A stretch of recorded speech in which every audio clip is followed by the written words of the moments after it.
Hello, everybody, and welcome back to part 2 of a many-part series regarding TryHackMe's SoupeDecode is the name I decided I'd call this box last episode. SoupeDecode, it is an easy Active Directory box, and last episode, to recap, we did some enumeration. We had no credentials to start, so we had to break in and get an initial foothold. To do that, we sprayed usernames against themselves. So we have the same password that we do username using netexec, and we found one match in ybob 317. And now we just have to repeat that same enumeration process from the first video. So I'm going to be essentially doing the same steps, but it's from a little bit different of a perspective. Instead of doing it completely blind and with no credentials, we now have a valid domain user. So this user may have shares. Here we uncovered that the user share is readable. We're going to be able to do kerberoasting. We're going to be able to do asreproasting, LDAP enumeration. So last time we weren't able to do LDAP enumeration because we couldn't bind to the host. But now we can do something like --asreproast service or hash.txt, and we'll see if we get any hits back. This is no entries found, but this is better than last time where we just couldn't bind, right? And I might as well just do kerberoasting now as well. Now that we're on the kerberoasting, and I do the service hash.txt and --kdc host is our IP. I believe it's the flag I usually go with.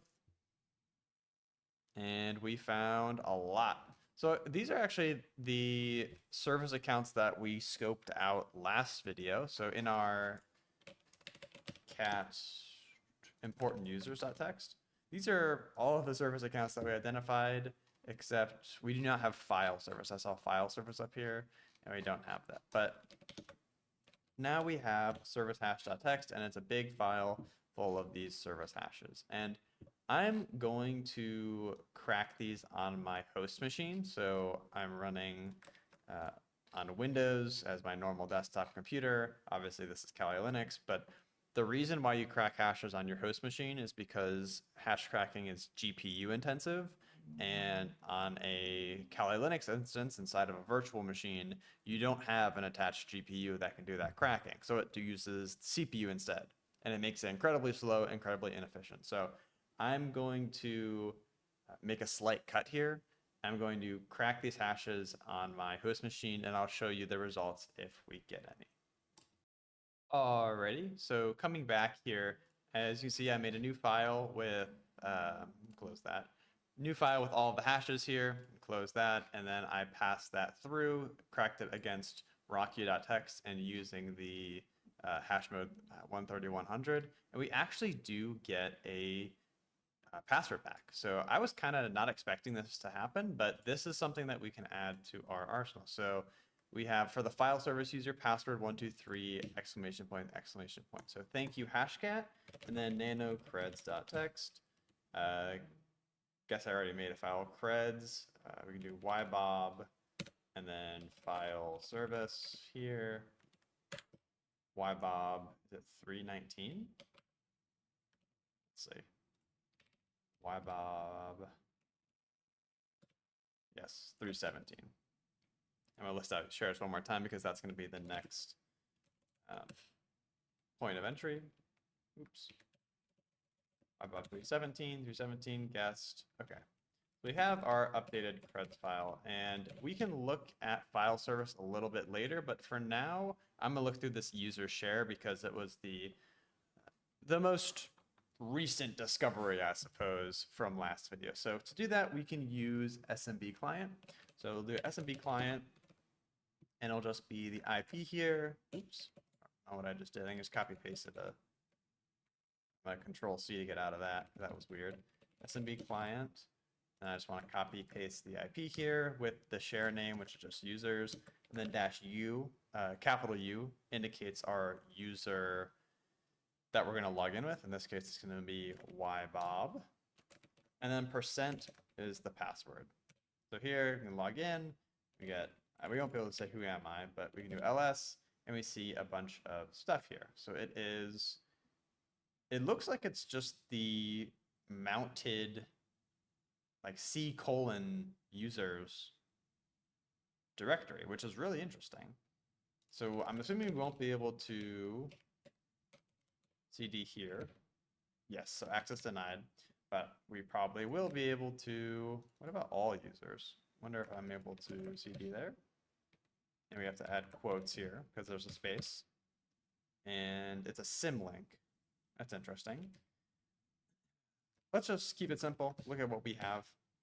And holy cow, it looks like we have a lot. So this is all of the normal stuff you'll see. And including these, that's normal. I guess it's not that much. We can go to our desktop and see what we have. And we actually get the user flag here. So this is the user flag for the machine. So that's cool. Okay, so we have our user flag, and I guess I probably shouldn't cat this out for the video. I'll keep it secret. But we have our user flag. What's next? And I think this is all we're going to get from this file share. I'm assuming there's not much here other than the user flag. Maybe in documents there'll be something. Pictures, videos, music. I don't think there's going to be much else here, at least from a CTF perspective. If this was an actual pen test, I'd for sure be enumerating all of these folders. But right now, I think since just the user flag lives there, I think we can leave it and move on to our next user. So I guess I should get that flag for later so I don't forget. So cd desktop, and then I'll get the user.txt flag to just download it to my local machine, exit, and we now have that user.txt flag. I guess I'm going to move that or rename it user flag just for simplicity later. So we have gotten our user flag, which is great, but the next step, I'm assuming after that, was to do that kerberoasting. So we're already a step ahead. Let's do cat_pres.txt again. And I think I want to pull down some bloodhound data.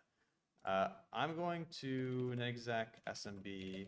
I'll do the same command, just replacing our user here.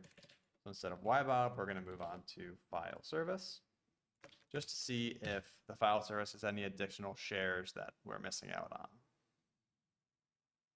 And we do. We actually have backup shares. So I guess I will hold off on Bloodhound for now, though I probably shouldn't. So let's do that quickly. It's very quick.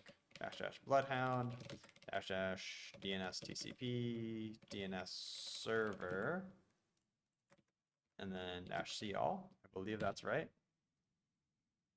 Hopefully, crossing my fingers.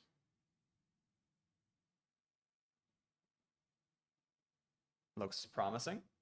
Grab a drink of water here. Oh. Then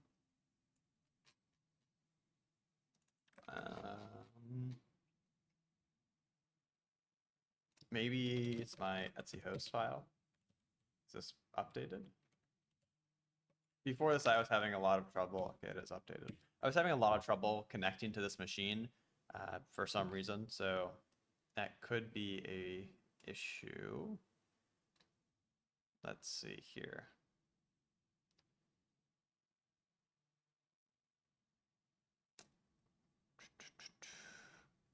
Maybe if I'll try the actual host name, dco1.soupdecode.local. And I'm also going to check my Notion really quickly. I'll probably blur that out for my bloodhound enumeration, because sometimes I do forget. And sometimes I will forget exactly what the command is, but it looks like I did it properly. DNS server, DNS TCP, collection all. So yeah, it looks like I did things properly. So I'll give it one more go here with the host name. If it doesn't work, that is okay. We can move on. But having the bloodhound information would be really, oops, it silently failed. which is concerning. Dash verbose. Let's see why it's silently failing. Is our IP still up? The DNS query name does not exist. SoupeDecode.local cat hosts.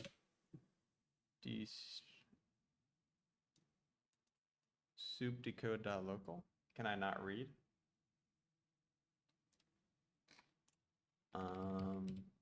Look at this one more time, and I will re-copy paste everything. Oh, if you can.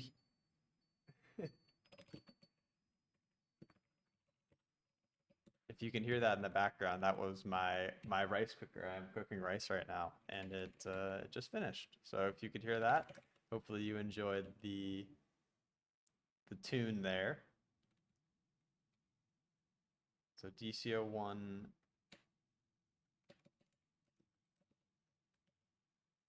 I think that's right. 10.201.84.2.2.3.5. 10.201.84.2.3.5. DCO1. That looks right. And it is DCO1. Yeah, the name is DCO1. So let's try again, see why it's failing.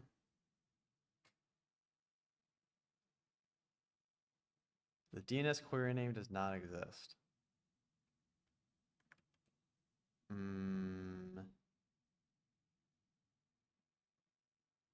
It's very interesting. What if I take DNS server out of this and use the IP instead? Cannot find a domain controller. Consider specifying a domain and or a DNS server. So I guess maybe we'll get around this by using a domain. So -d, I think, for domain.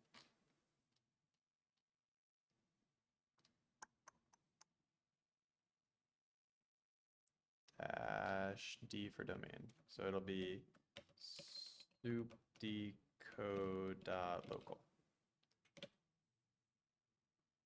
Could not find a domain controller. -target host. Or I guess I could just use a different tool, but it may have the same issue.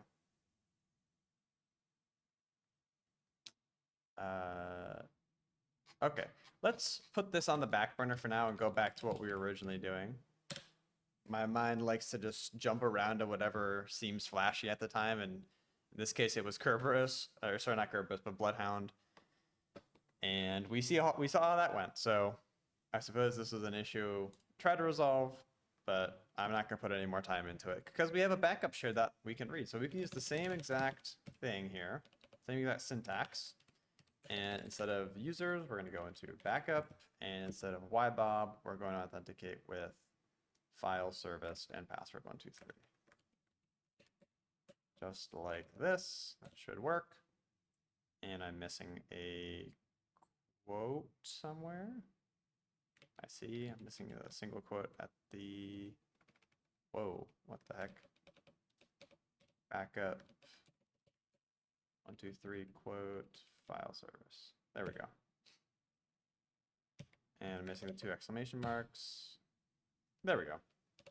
So we are in backup. We do an ls and we have backup extract.txt.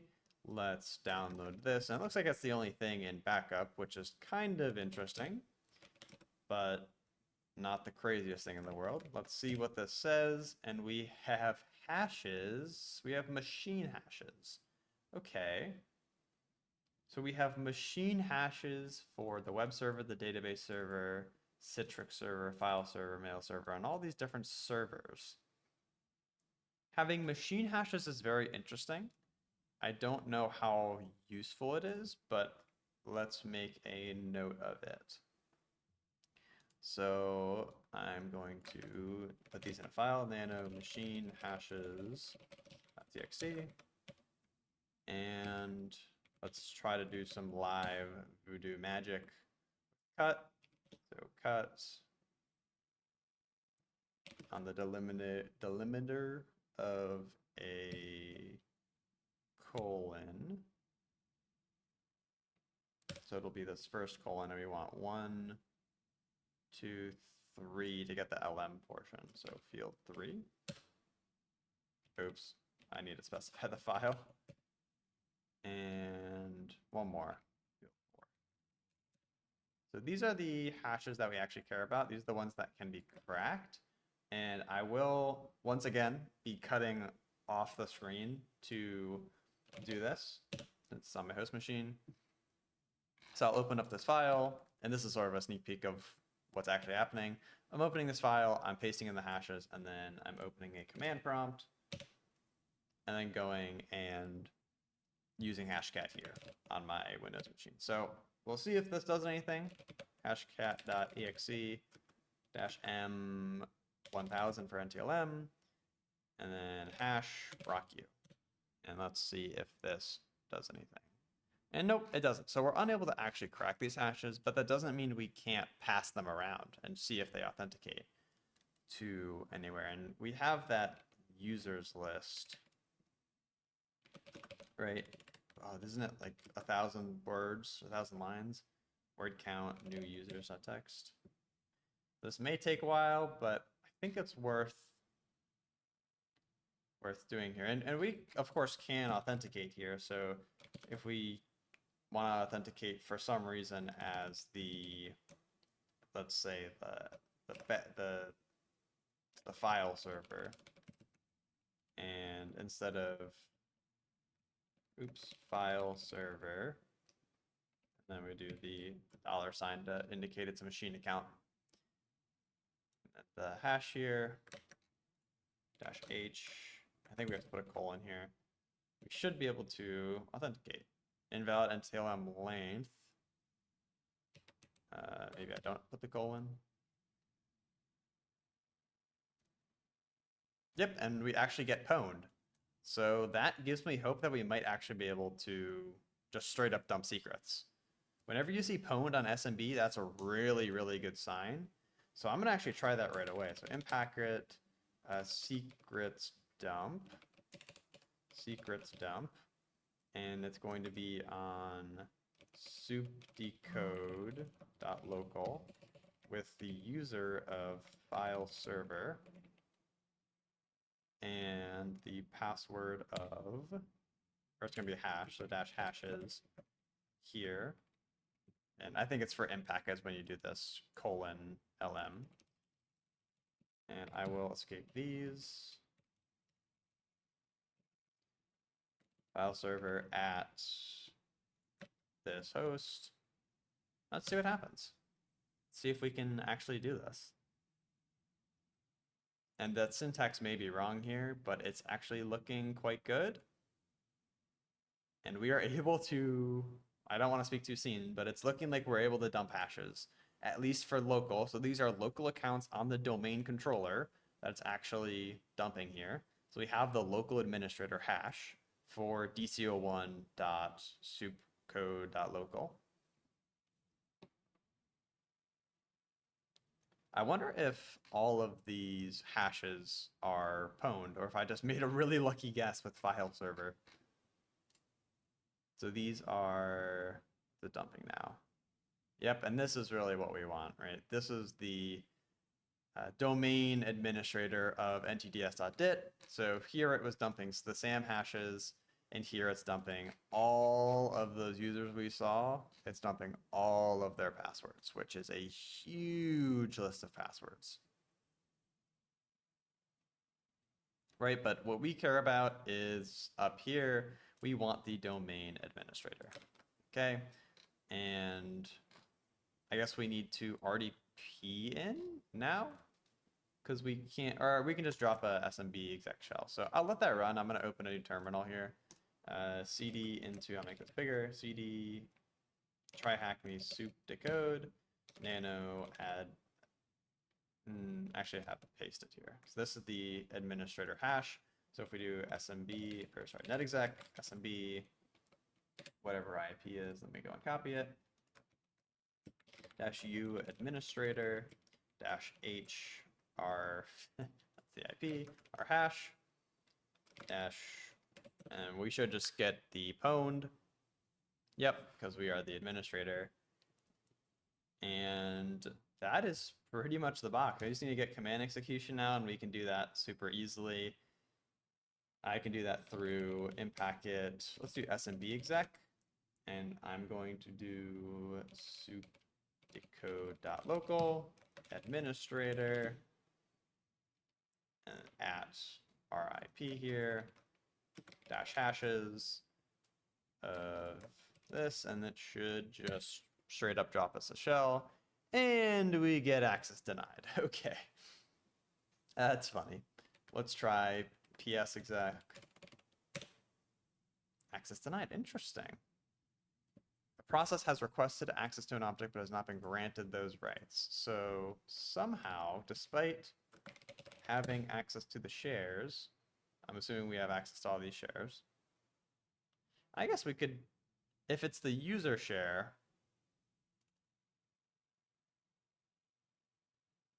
we should be able to just go in and read with SMB client. Well, maybe not. I mean, I don't think SMB client supports hashes. Let's see here. Does it support hashes? No pass. So it supports Kerberos. Dash password NT hash. I guess that could work. Too many dashes. Supply password is the NT hash. So yes, we can do SMB client RIP, then C. We want to go in the C drive. And then we want to do dash dash pw nt hash. Dash u is administrator. Pw hash is this. And I've never done this with SMB client. There's probably a better way. Access denied. Okay. Maybe we shall look for a better way. And this is probably still dumping hashes. Oh, it's done. Thank goodness. So yeah, we can see all the stuff we were able to extract from secrets dump. It's a ton of information. I'm going to try the local administrator. So I'm actually going to just copy this part because these are probably important. Nano secrets dump.txt, dump all that stuff in there, and then we can just copy paste at will. So we saw the domain administrator, we had a little bit of trouble authenticating. Let's try with the local administrator. So it should actually, when we do this, it should not authenticate. Okay, well, I thought we had to do dash dash local auth for it to authenticate us, but it does. But actually, we get the guest account, so that's really interesting. I guess we will have to use this domain administrator hash. And I guess that's worth trying to crack this as well. So I'll throw this into the cracking station here. On my other screen, I changed the hash and it does not crack, which is not shocking. So let's see, how can we do this? I think what we can do, first I'm going to try evil winrm.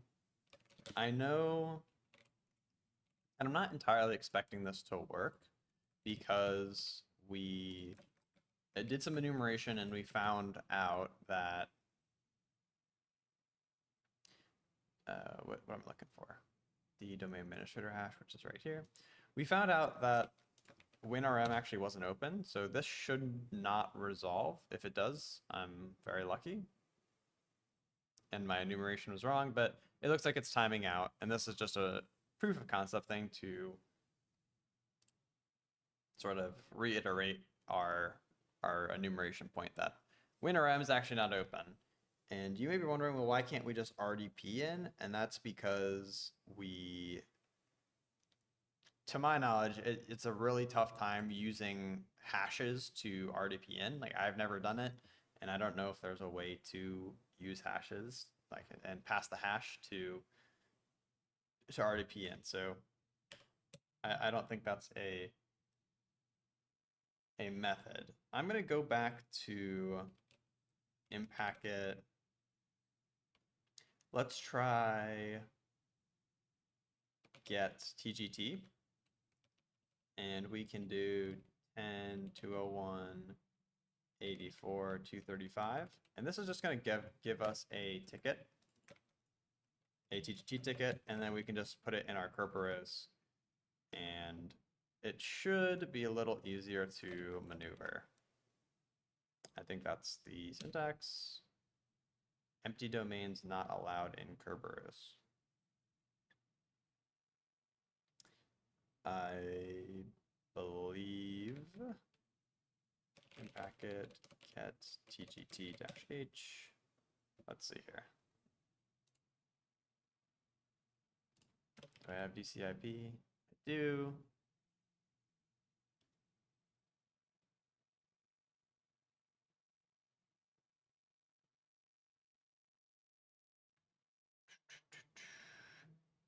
Okay, I think what I need to do actually is sudo nano etc krb5.com. And okay, so this looks a little promising. This is from another box I did, obviously. So SoupeDecode.local. Copy that. The KDC, I'll change this here. So SoupeDecode.local. Or maybe it wants it not capitalized. I'm not exactly sure how this KRB file works. So after this video, I'm probably gonna look up how this actually works. I've done this a couple times when I've been having issues with Kerberoast DNS. So obviously I know it's important and I know it's how Kerberoast works, but I don't know the ins and outs. So that's definitely gonna be something I look up after this video. And one more SoupeDecode. Filling out here, Control S. Now I'll try this again. If it doesn't work, okay. Empty domains not allowed in Kerberoast. What does it mean by empty domain? Oh, that's a different error now. So what if I do administrator at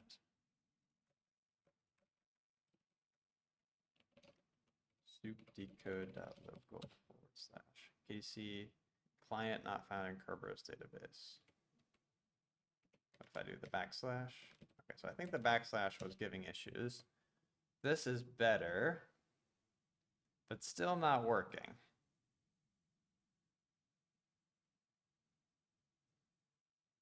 Interesting.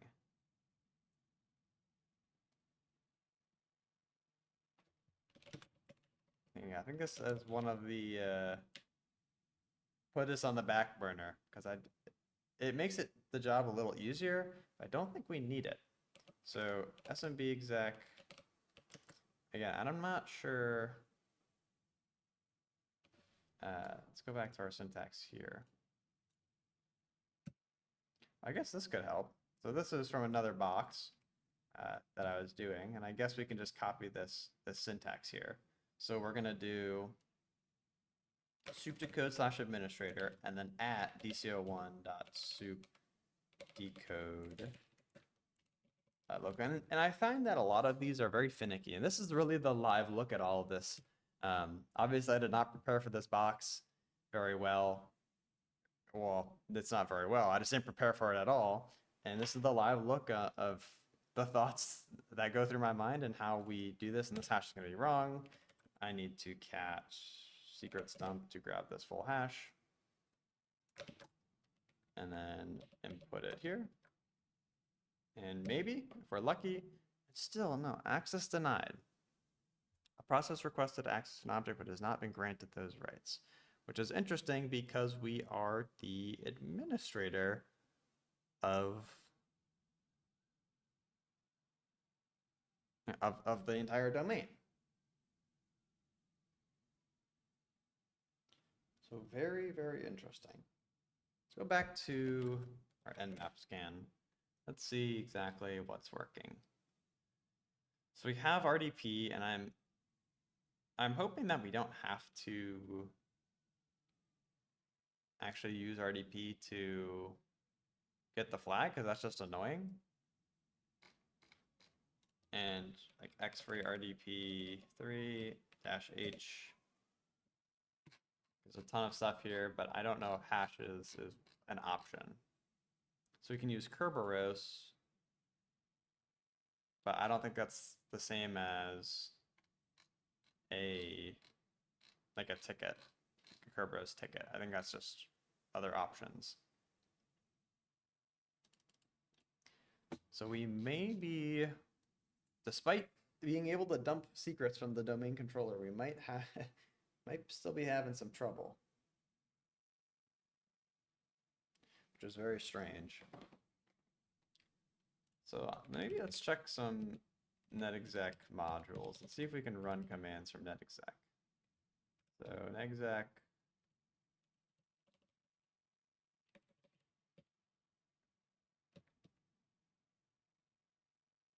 What if I try using SMB? Well, what are the shares here? I wonder if I can go and authenticate as the file server and grab the admin hash, though that doesn't really make sense. Cat read write on pretty much everything. It's very interesting to me that the administrator doesn't have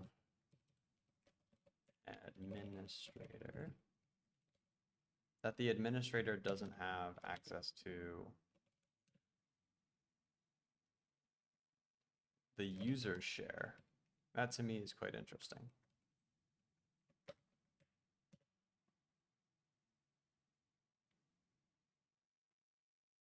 So we get that great pwned sign, and yeah, we have read.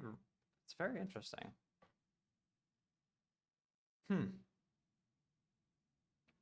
And we don't have backup either. The other one, we didn't have backup on this one either. That's very, very weird.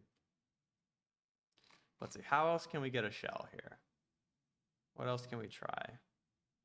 Impacket smb exec-h.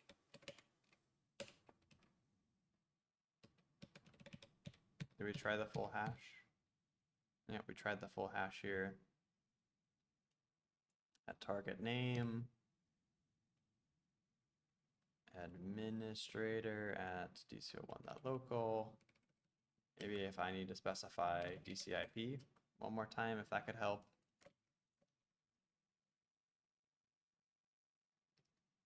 See if that does anything. Still access denied. And I wonder if that's for all of the execs. So PS exec. Yep. There's W of my exec. It's the same access denied error, which is very interesting. I'm assuming if we do RDP here, oops, we should authenticate. And we don't. Non-hexadecimal number found in the from. Maybe I need to take this other part of the hash out.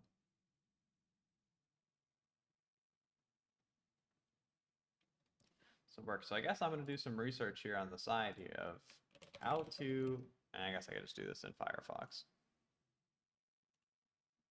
Can I RDP into a domain controller with NTLM hash? I can.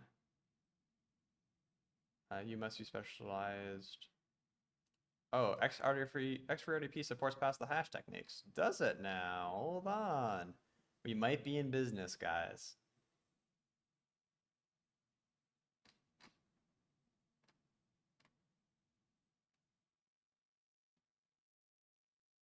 Let's see. XFree RDP pass the hash. Kali Linux article. Pass the hash.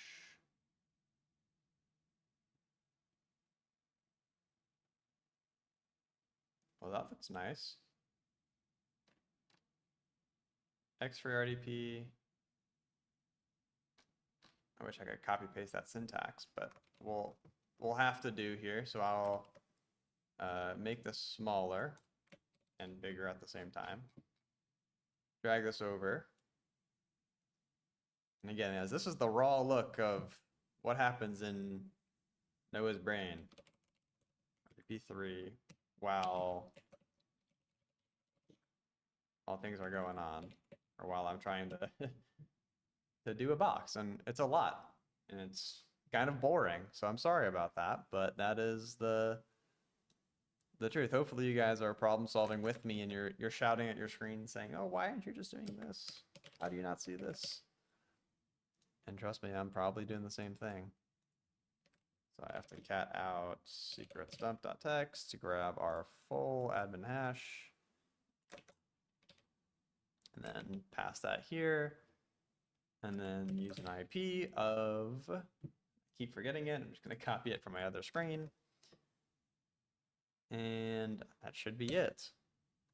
We'll accept that. And we get a connection failed. Kerberoast. Maybe it is something in my Kerberoast that's causing issues.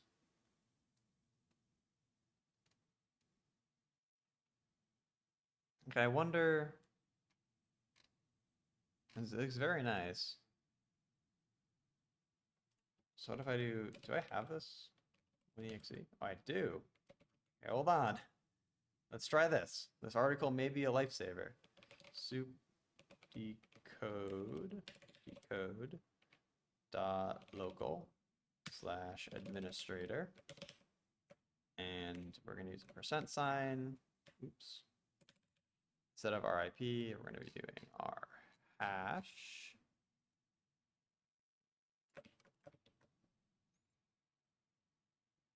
And we're going to be doing, I wonder if there's a space here or not. I'm going to assume there's a space with the IP, which I'm going to copy once again from my other monitor and do CMD.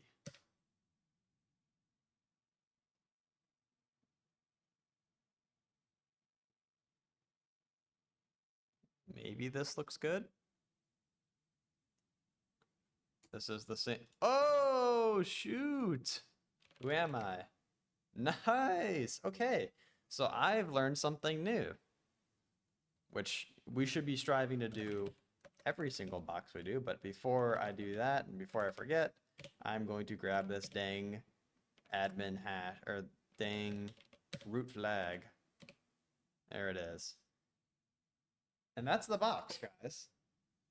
I know it was long and strenuous, and this video is going quite long. To be honest, I was not expecting for our pass the hash technique for the service accounts to actually yield a pwned account. That was very surprising, and it goes to show how valuable pass the hash is. Not only in that instance, but also here, right? We're using the pass the hash tool, which before 2 minutes ago I did not know existed, and without knowing the administrator's password, we can use the hash to authenticate and get a shell as the administrator. So that is going to be it for SoupeDecode. We have successfully pwned it completely blind. I had no prep going into this, and I'm pretty happy with how we did. Between the two videos, I think this is about an hour long. I think the first video was about 30 minutes. Now it's 40 minutes. So around an hour, a little over an hour long for this box, but I'm happy with how we did, and I hope you learned something, because I know I certainly did. Between passing the hash and using that machine account to pass the hash and all that good stuff, it's just going in the back of my mind. I'm going to make a Notion page about this box later, but I hope you enjoy this video, and if you enjoy the style of video, it's very different from what I normally do. I apologize for some of the long pauses and silence. There's really minimal editing that goes on here. It's just straight raw content that is coming straight from the heart. So I appreciate you sticking with me for the duration of this video. If you like the video, let me know down in the comments. If you want to see something a little bit different, let me know as well. But thanks for sticking with me, and I will see you on the next one. Happy hacking.